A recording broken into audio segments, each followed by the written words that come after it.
we are doing Free Code Camp JavaScript algos and data structures, basic JavaScript on challenge 54. So, what are we learning today? We are learning global scope versus local scope in functions.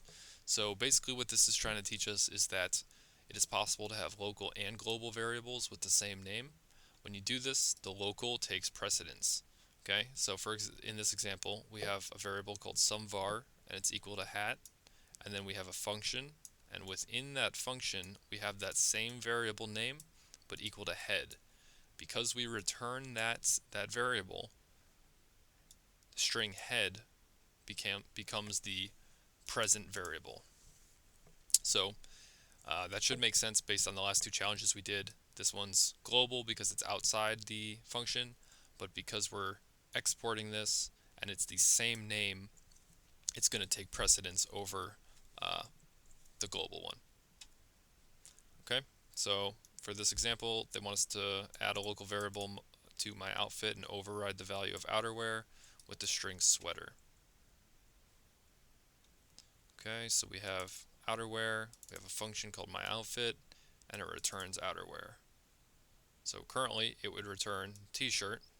So if we say we have myOutfit, if we console.log myOutfit,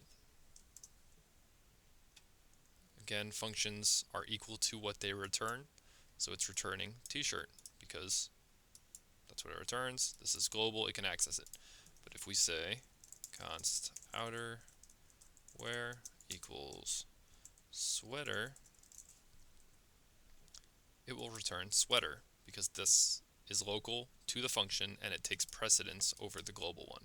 And it is printing it because we're returning it.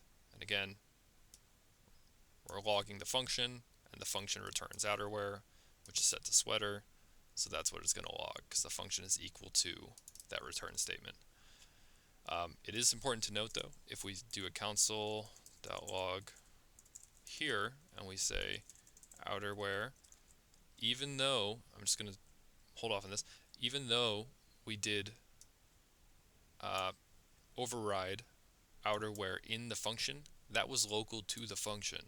So when we outerwear here, we still get t-shirt because this is still outside the function and we don't have access to this internal variable, but within the code block of the function, this did in fact override that. Hope that made sense.